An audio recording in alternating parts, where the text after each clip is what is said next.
खबर यह है कि भरपूर पाकिस्तानी हमले के बाद पाकिस्तान और भारत दोनों ममालिक जंगबंदी पे राजी हो गए हैं और फौरी तौर पे सीज फायर कर दिया गया है। इसका अनाउंसमेंट सबसे पहले डोनाल्ड ट्रंप ने किया, उसके बाद इसाक डार का स्टेटमेंट आया, इंडिया से स्टेटमेंट्स आ गए। मैं आपको कुछ चीजें क्लियरली बता देता हूं। अब तक जब पहले भारत ने अटैक किया पाकिस्तान के ऊपर और लगातार अटैक किया, भारत 3 दिन तक हमला करता रहा। स्पेशली वो पाकिस्तान की जो एयरफोर्स की इंस्टॉलेशंस हैं उनको तबाह करने के ऊपर तुल गया था। गुज़िश्ता रात जो भारत ने किया, उसके बाद पाकिस्तान के पास कोई रास्ता नहीं था कि पाकिस्तान जवाबी हमला करता। तो आज सुबह सुबह जो हफ्ते वाला दिन है वो पाकिस्तान के नाम रहा। पाकिस्तान की एयरफोर्स ने जबरदस्त तरीके की प्लानिंग के साथ अटैक किया भारत के ऊपर। न सिर्फ एयरफोर्स ने अटैक किया बल्कि साथ ही साथ पाकिस्तान की जो मिसाइल टेक्नोलॉजी है वो भी एक्टिवेट हुई और पाकिस्तान के शहरियों ने पाकिस्तान की फौज की शाना बशाना खड़े होकर बार बार हर जगह पे ये साबित किया कि लड़ाई के मैदान में वो अपने दुश्मन के खिलाफ पूरी ताकत के साथ खड़े हैं। नाज़रीन, जो हमने मनाजिर देखे हैं फिर उसके बाद इंडिया में तो बहुत बड़ी तब्दीली आई है। यानी वो भारतीय मीडिया या वो भारतीय ऑफिशियल्स जो बहुत उछल उछल के बात कर रहे थे, बहुत बदतमीजी से बात कर रहे थे, उनके लहजे में बड़ा तकब्बुर था और वो बहुत गुस्से में बात कर रहे थे कि हम ये कर देंगे, वो कर देंगे, यहाँ पे ब्राह्मूस मार देंगे, पाकिस्तान को सबक सिखाएंगे, इनको जो है धूल चटाएंगे। इस किस्म के जुमले वो नॉर्मली बोल रहे थे, हत्ता कि गालम गलोच पे उतरा हुआ था भारतीय मीडिया, और ये सारा कुछ वो कंटिन्यूसली कर रहे थे। लेकिन मैं गुज़िश्ता 2-3 दिन से एक ही बात कर रहा हूं और बार बार कह रहा हूं कि इस लड़ाई को उठाएं और उठाकर इंडिया में ले जाएं। जो लड़ाई पाकिस्तान की सरजमीन पर चल रही है, हमें तो आदत है लड़ाई की। अब पाकिस्तान के अंदर आप मनाजिर देखे ना क्या थे, यहां पे ड्रोन आकर गिरा, वो पता चला लाहौर में कोई लड़का 125 की टंकी पे हक के भाग गया। ये बाकायदा वहां पे एक लड़का रिपोर्ट कर रहा है कि ये मीडिया शीडिया भी आ रहा है, तो रौला पड़ा हुआ है, पता नहीं उसके अंदर कितनी सदाकत है। लेकिन वो कह रहे हैं जी वो ड्रोन उठा के भाग गया। एक ऑफिशियल है, उसका एक ऑडियो मैसेज है, उनके सरगोदा वालों के अपने मसाइल है। कहते हैं वहां पे जाके एक ड्रोन गिरा है तो वो चोरी हो गया हमारा, हम वहां पहुंचे, हम उसको देखना चाहते हैं, उसका टेक्निकल एनालिसिस करना चाहते हैं, तो वो चोरी करके ले गया। अब उसके दिमाग में होगा वाटर ट्रॉफी है, मैं जाके अपने घर में रखता हूं।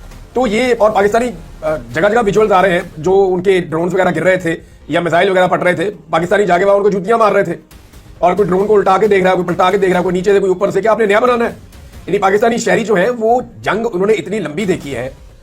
गुज़िश्ता 25 साल से पाकिस्तान दहशतगर्दी के खिलाफ दुनिया की खतरनाक तरीन जंग लड़ रहा है और ये जंग हमने इतनी लंबी लड़ी है कि हमारी रिजिलियंस बहुत ज्यादा है। जंग के हवाले से हमने 70-80 हजार लाशें उठा ली हैं।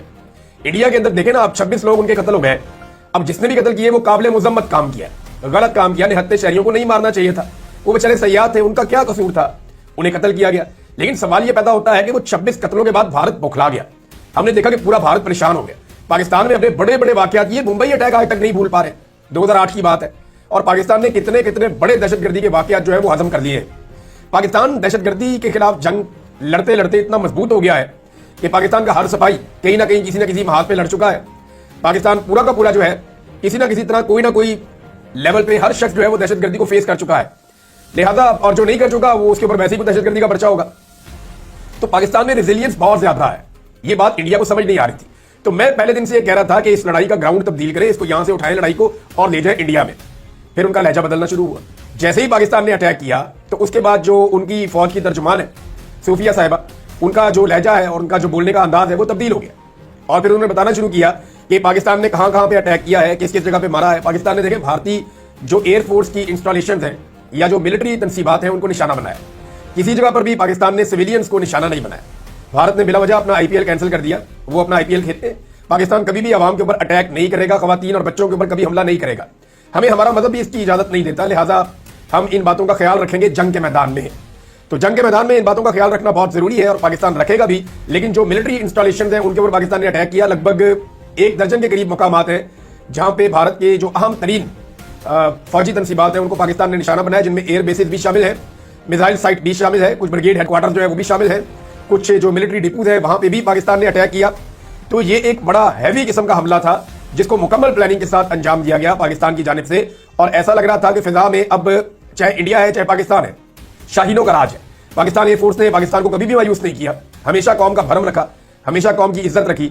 तो पूरे पाकिस्तान की जानिब से, हम सब की जानिब से पाकिस्तान एयरफोर्स और पाकिस्तान एरोनॉटिकल इंजीनियरिंग के साथ जुड़े हुए एक एक फर्द जो एयरमैन है, वहां तक जितने इंजीनियर्स हैं उनको, जो लोग रेडार पे बैठे हैं उनको, जो बैकग्राउंड में काम करते हैं उनको, सिर्फ एक पायलट हवा में जाता है अपनी जान की बाजी लगाकर, अपने मौत के परवाने पर दस्तखत करके, शहादत की ख्वाहिश लेकर। एक पायलट तो जाता है हवा में, लेकिन उसके पीछे कितने लोग होते हैं? उसके पीछे बहुत सारे लोग होते हैं, बहुत बड़ी टीम काम कर रही होती है। बैकग्राउंड में बेशुमार लोग ऐसे होते हैं जो दिन रात एक किए होते हैं और दिन रात एक करके मेहनत के साथ अपने फौजी को लड़ा रहे होते हैं, अपने जवान को लड़ा रहे होते हैं। एक जहाज में एक पायलट नहीं और बहुत सारा कुछ भी होता है। कौम की उम्मीदें और दुआएं भी साथ होती हैं। तो कौम ने बहुत दुआएं की हैं। हमारी एयरफोर्स का बहुत शुक्रिया, पूरे पाकिस्तान की जानिब से आपको मुबारकबाद, और एयरफोर्स से मुंसलिक एक एक फर्द और एक एक शख्स का शुक्रिया। आपने अपनी कौम का भरम रखा, कौम की इज्जत को आपने महफूज बनाया। अल्लाह रब्बुल इज्जत ने आपको कामयाबी दी है। आपको और पूरे पाकिस्तान को अल्लाह रब्बुल इज्जत के सामने शुक्राने के नवाफिल अदा करने चाहिए। जिन्हें अल्लाह ने गाजी बनाया उनको सलाम, और जिन्हें अल्लाह ने शहीद के मर्तबे पर फाइज किया उन्हें दोनों हाथों से सलाम। अब नाजरीन, पाकिस्तानी कौम को नवाफिल पढ़ने चाहिए, शुक्राने के, अल्लाह ताला का शुक्र अदा करना चाहिए कि ये लड़ाई का इख्तिताम उस नोट पे हुआ कि जहां पे कम से कम पाकिस्तान ने जितना जवाब पाकिस्तान दे सकता था उस लेवल का एक जवाब दिया है। भारत ने बहरहाल जारहियत बहुत ज्यादा की है, जुल्म बहुत ज्यादा किया है। उसने हमारे सिविलियंस को मारा है, उसने बहुत तकलीफ दी है पाकिस्तान को, उसने पाकिस्तान का पानी बंद किया है, वहां कश्मीरियों के ऊपर बड़ा जुल्म किया है। हम वो तो नहीं कर सके, लेकिन हमने दुश्मन को यह बताया कि ना हम कमजोर हैं, ना हम बुज़दिल हैं, हम मुकाबला भी करेंगे और हम टक्कर भी देंगे। तो ये भारत को अब कुछ चीजें समझ आ गई होंगी। इस जंग में पाकिस्तान के लिए भी बहुत कुछ सीखने के लिए है। लेकिन पहले जंगबंदी पे आ जाए, क्योंकि मैंने आपसे अर्ज किया था कि जब भी आप जंग को भारत की सरजमीन पे शिफ्ट करेंगे आपको महसूस होगा कि भारत डर रहा है। और फिर हमने देखा उनके रवैये बदलना शुरू किए, उनका बात करने का अंदाज बदलना शुरू हुआ। हत्ता कि जो भारतीय फौज की तर्जुमान है उन्होंने ये स्टेटमेंट दिया कि हम जंगबंदी के लिए तैयार हैं, पाकिस्तान अगर कुछ ना करे तो फिर हम भी कुछ नहीं करेंगे। अब ये स्टेटमेंट ये बताता है कि इंडिया की तबीयत तब ठीक हुई जब पाकिस्तान के जहाज और मिसाइल इंडिया को टारगेट करना शुरू हुए। अब ये इंडिया से जो उनकी फाइनल कॉल आई है जहां पे उन्होंने जंगबंदी का ऐलान किया, जरा ये स्टेटमेंट आप सुनिए। फिर Both sides would stop all firing and military action on land and in the air and sea with effect from 1700 hours Indian Standard Time today. India time के मुताबिक 5 बजे शाम को ये फैसला हो गया कि तमाम फोर्सेज जो हैं, चाहे वो हवा में है, चाहे जमीन पे है, चाहे वो समंदर में है, वो सीज फायर करेंगी, किसी किस्म की लड़ाई नहीं करेंगी। और दोनों मुल्कों के बीच में ये बात तय पा गई है। ये बात जनाब ये इंडियन ऑफिशियल कह रहे हैं। देखिए ना, ये उनको क्यों कहना पड़ गया? अगर वही मारते रहते तो वो 10 दिन 20 दिन और जंग लड़ लेते, उन्हें क्या फर्क पड़ रहा था। लेकिन जैसे ही आपने उनकी जमीन गर्म की तो उन्हें अंदाजा हुआ कि गर्मी की शिद्दत क्या होती है। जैसे ही आपने उनके लिए उनकी जान को बवाल डाला तो उनको अपनी जान के लाले पड़ गए। ये जनाब इनका एक पुराना तरीकाकार है। जब तक आप दबते रहेंगे ये आपको दबाते रहेंगे, जिस वक्त आप सामने आएंगे उस वक्त ये डर जाएंगे, दम दबाकर भागेंगे। अब नाजरीन, हमें कुछ चीजें सीखनी भी हैं इस जंग में। ये मैं अच्छी तरह जानता हूं, पाकिस्तान फौज को भी और हमारे इदारों को, उनके लिए बहुत कुछ सीखने के लिए भी है इस जंग में। क्योंकि भारत ने जो चीजें इस्तेमाल की हैं अब उनके बारे में पाकिस्तान को मजीद कुछ बंदोबस्त भी करना पड़ेगा। और स्पेशली हमारी जो कुछ कमजोरियां बीच में रही हैं उनसे भी सीखना पड़ेगा। लेकिन एंड ऑफ द डे अल्लाह ताला ने पाकिस्तान की इज्जत रखी है, ये बहुत बड़ी बात है। भारत के हथकंडों का जवाब भी पाकिस्तान को अब लगातार देना पड़ेगा, क्योंकि भारत ग्राउंड में तो इस वक्त सीज फायर कर चुका है। लेकिन एक बात आप मेरी याद रखिएगा कि भरोसा बिल्कुल नहीं करना, क्योंकि किसी वक्त भी सीज फायर वायलेशन हो सकती है। किसी वक्त भी भारत दोबारा कोई बहाना बनाकर फिर से अटैक कर सकता है। और भारत ये जो जख्म उन्हें पाकिस्तान ने दिए हैं, इन जख्मों से उसे इतनी तकलीफ हुई है कि वो कोई और बहाना ढूंढेगा और दोबारा किसी ना किसी लड़ाई में पाकिस्तान को धकेलने की कोशिश करेगा। तो पाकिस्तान को इसके लिए पूरी तरह से तैयार रहना है, जैसे कि वो हमेशा से तैयार है। अब नाज़रीन, जो आबी जारहियत भारत कर रहा है उस हवाले से भी पाकिस्तान को तदारुक करना होगा। और यह भी मुमकिन है कि भारत पाकिस्तान के अंदर दहशतगर्दी करवाने की कोशिश करे। इस पे पूरे पाकिस्तान को मुत्तहिद होकर अपने आसपास नजर भी रखनी चाहिए और हर किस्म की दहशतगर्दी के खिलाफ पूरी कौम को मुत्तहिद होकर मुकाबला भी करना चाहिए। ये कौमी यकजहती का वक्त है, पूरी कौम को इकट्ठे रहना होगा। और सेक्रेटरी मार्को रूबियो ने एक स्टेटमेंट दिया, अमेरिका के वजीर खारजा ने। उन्होंने कहा जी 48 घंटे में हमारा राब्ता रहा, और जो नायब अमरीकी सदर है उनका भी 48 घंटों में। देखें, जो अमरीकी नायब सदर है वो पहले ये कह चुके थे कि हमारा कोई लेना देना नहीं है पाकिस्तान और भारत की लड़ाई से। लेकिन जैसे ही पाकिस्तान ने मारना शुरू किया तो अमेरिका का लेना देना हो गया पाकिस्तान और भारत की लड़ाई से। जब तक भारत मार रहा था, ये हमें याद रखना चाहिए, जब तक भारत मार रहा था अमेरिका का पाकिस्तान और भारत की लड़ाई से कोई लेना देना नहीं था। लेकिन जैसे ही पाकिस्तान ने वापस मारना शुरू किया, अमेरिका का पाकिस्तान और भारत की लड़ाई से लेना देना भी हो गया। डोनाल्ड ट्रंप का स्टेटमेंट भी आ गया, मार्को रूबियो का स्टेटमेंट भी आ गया। अब वो ये कहते हैं जनाब हमने राब्ते किए हैं और हमारी बात हुई है नरेंद्र मोदी से भी, हमारी बात हुई है शहबाज शरीफ से भी, और जो जयशंकर है उनके साथ भी, chief of the army staff Asim Munir से भी, और national security advisor Ajit Doval से भी। ये वो कहते हैं जनाब हमारी इन सबसे मुलाकात हुई, बातचीत हुई, और मैं ये अनाउंस कर रहा हूं कि पाकिस्तान और भारत की गवर्नमेंट ने सीज फायर स्टार्ट कर दिया है और जो इश्यूज हैं वो विजडम के साथ हल होने चाहिए। ये इनका ट्वीट है। उसके बाद जनाब एक ट्वीट डोनाल्ड ट्रंप का है। डोनाल्ड ट्रंप ने कहा, after a long night of talks mediated by the United States, I am pleased to announce that India and Pakistan have agreed to a full immediate ceasefire। क्योंकि पाकिस्तान और India ने full immediate फौरी तौर पे जो है वो सीज फायर का फैसला कर लिया है। इसके ऊपर मुत्तफिक हो गए पाकिस्तान और इंडिया, और इसके लिए सारी रात जो है वो हम लोगों ने कोशिश की है। लंबी हमारी बातचीत हुई है और उन्होंने मुबारकबाद पेश की दोनों मुल्कों को। और कॉमन सेंस, उन्होंने कहा जी आपने कम से कम कॉमन सेंस का मुजाहरा किया और अच्छी इंटेलिजेंस का मुजाहरा किया और thank you for your attention to this matter, और इसके ऊपर तवज्जो देने में शुक्रिया भी अदा किया। तो ये जनाब डोनाल्ड ट्रंप का ट्वीट है। एक ट्वीट नाज़रीन पाकिस्तान से भी आया और ये इस आदमी को बड़ी गैरत दिलाई। पाकिस्तानियों ने बड़ी कोशिश की कि जनाब आप भी कुछ बोले, जनाब कुछ बोले, लेकिन ये नहीं बोल रहे थे। ये है जनाब नवाज शरीफ साहब। लड़ाई खत्म हो जाने के बाद नवाज शरीफ साहब ने एक ट्वीट कर दिया। नवाज शरीफ साहब ने जो ट्वीट किया वो बिल्कुल गोल किस्म का ट्वीट है। चलिए ट्वीट भी मैं आपको बताया तो नवाज शरीफ साहब ने क्या ट्वीट किया है, ताकि आपको अंदाजा हो जाए कि मियां साहब बोलते हैं तो कैसे बोलते हैं। मियां साहब ने ट्विटर पे ट्वीट करते हुए कहा कि अल्लाह रब्बुल इज्जत का शुक्र है कि इसने पाकिस्तान को सरबुलंद किया। मैं वज़ीर आज़म पाकिस्तान शहबाज शरीफ, फौज के सिपह सलार Asim Munir, chief of air staff air marshal Zaheer Sindhu और अफवाज पाकिस्तान को शाबाश और मुबारकबाद देता हूँ। पाकिस्तान अमन पसंद मुल्क है और अमन को तरजीह देता है, मगर अपना दिफा करना भी जानता है। पाकिस्तान जिंदाबाद। बड़ा इररेलेवेंट सा ट्वीट नवाज शरीफ ने किया। नवाज शरीफ कई दिन तक चुप रहे और नरेंद्र मोदी से अपनी दोस्ती निभाते रहे। नवाज शरीफ ने किसी किस्म की कोई बात नहीं की। अभी भी जो ट्वीट मियां नवाज शरीफ साहब ने किया इसमें भारतीय जारहियत का जिक्र नहीं है, आबी जारहियत का जिक्र नहीं है, मोदी का या आरएसएस का जिक्र नहीं है और लफ्ज भारत भी उन्होंने इस्तेमाल नहीं किया और किसी किस्म का चैलेंज अपने दुश्मन को नहीं किया। अब अगर आपने देखना है कि मियां साहब के ऊपर लोगों का रिएक्शन क्या है, तो सिर्फ मियां साहब का ये ट्वीट आप निकालें और उनका ट्वीट निकालने के बाद आप चले जाएं इसके कमेंट्स के अंदर। अव्वल तो मियां साहब को कमेंट्स अपने बंद रखने चाहिए थे, क्योंकि लड़ाई के बाद जो मुक्का आपको याद आए ना, वो मुक्का अपने मुंह पे मार लेना चाहिए। सारी लड़ाई में मियां नवाज शरीफ खामोश रहे। मियां साहब ने एक जुमला नहीं बोला।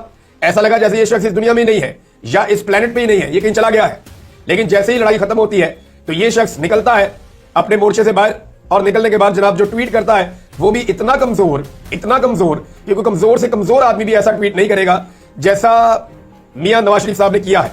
अब आप सिर्फ कोई, हमारे दोस्त हैं बहुत सारे जो वीलॉग्स करते हैं, मेरी उनसे गुजारिश है कि कोई एक दोस्त जो है वो बैठ जाए और बैठ के मियां साहब को जो लोगों ने कमेंट में जवाब दिए हैं, सिर्फ एक वीलॉग में वो जवाब पढ़ के सुनाए कि लोगों ने मियां साहब को क्या क्या जवाब दिए हैं जब मियां साहब ने ये ट्वीट की है बदनीयती वाली। क्योंकि लड़ाई के बाद याद आने वाला मुक्का अपने मुंह पर मारना चाहिए और रख के मारना चाहिए ताकि अगली दफा ऐसी गलती ना हो। मियां नवाज शरीफ हो गया, उनका खानदान हो गया, वो वैसे भी बोलते नहीं है, नरेंद्र मोदी के खिलाफ नहीं बोलते और उनके साथ अपना ताल्लुक हमेशा निभाते हैं। तो हफ्ते वाला दिन नाज़रीन जब आप ये वीलॉग सुन रहे हैं, ये पाकिस्तान के नाम रहा, पाकिस्तान के शाहीनों के नाम रहा। अल्लाह ताला ने पाकिस्तान को जो है वो कामयाबी अता फरमाई है। आप सबको इसकी बहुत बहुत मुबारकबाद। नाज़रीन भारत ने अपने जो आखिरी हमले किए हैं पाकिस्तान पे वो शाम 5 बजे से पहले किए और जब इस सीज फायर का ऐलान हुआ तो उस वक्त भारत आखिरी हमले कर रहा था और वो सिंध के इलाकों में कुछ अटैक किए भारत ने, लेकिन उनसे भी कोई बड़ा नुकसान जो है वो रिपोर्ट नहीं हुआ।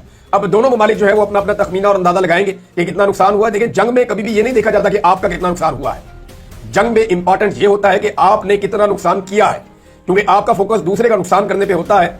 अपने आप को बचाने का वक्त तो जंग से पहले का होता है या जंग रोकने का होता है, लेकिन जब जंग शुरू हो जाए, और ये चंद घंटों की सिर्फ जंग थी, एक्चुअली ये सारी एकतरफा लड़ाई चल रही थी। पाकिस्तान रोक रहा था कि बस कर दो, ना करो भाई, अच्छी बात नहीं है। दुनिया को कह रहा था मना करो इसको, इंसान बनाओ, लेकिन वो नहीं बन रहे थे। तो जंग तो हुई है सिर्फ चंद घंटों की, यानी टोटल जंग मेरे ख्याल में 10 घंटों की होगी, जिसमें पाकिस्तान ने 1-1.5 घंटे के लिए रिटेलिएशन किया और उससे इंडिया के होश ठिकाने आ गए और वो फिर आ गया इस बात पर कि सीज फायर कर लेते हैं। तो भारत ने अपने आखिरी हमले किए क्योंकि भारत को एक बात का आइडिया हो गया था, और ये बात मैं आपको अपने पूरे वसूख के साथ कह रहा हूं कि अगर ये जंगबंदी ना होती तो आज की रात भारत के ऊपर बहुत भारी पड़ जाती। उसका रीजन ये है कि पाकिस्तान ने जो प्लान किया था वो कोई एक हमले का नहीं किया था, वो मल्टीपल हमलों का प्लान था।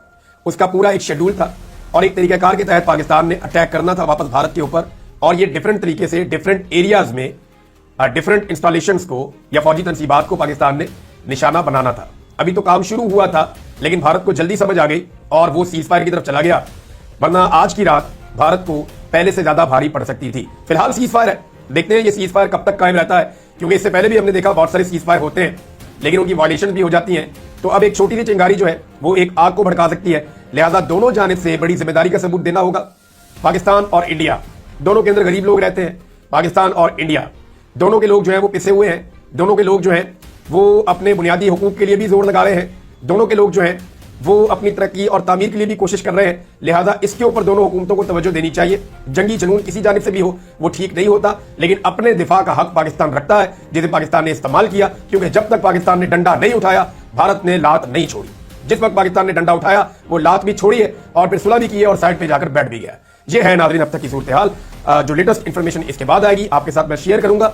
मैं जाती तौर पर आपको ये बताऊं कि मैं बहुत खुश हूं, मेरे दिल को बहुत अच्छा लग रहा है कि हमने इसका इख्तिताम वैसा नहीं किया खुदा न खास्ता जैसा दिखाई दे रहा था। हमने इसका इख्तिताम वैसा किया कि अल्लाह रब्बुल इज़्ज़त ने हमारी इज्जत रखी, और ये अल्लाह रब्बुल इज़्ज़त ने किया है। इसमें किसी की कोई बहादुरी नहीं है, ये हमारा रब हम पे मेहरबान है कि वो हर दफा हमें थाम लेता है। ये हमारा रब हम पे मेहरबान है कि वो हर दफा हमारी इज्जत रखता है। अब बस सिर्फ एक गुजारिश है कि हारे हुए मुस्तरद चेहरों से इस कामयाबी को दागदार मत कीजिएगा। अब वो लोग जिन्हें कौम ने मुस्तरद कर दिया, जिनसे कौम नफरत करती है, जिन्होंने इस मुल्क को लूटा है, जो सिर्फ अपने मफादात के बारे में सोचते हैं, जब वो आकर लुड़ियां और भंगड़े डालेंगे ना तो कौम को तकलीफ होगी। इन मुस्तरद चेहरों को इस एयरफोर्स की कामयाबी से दूर रखने की कोशिश कीजिएगा।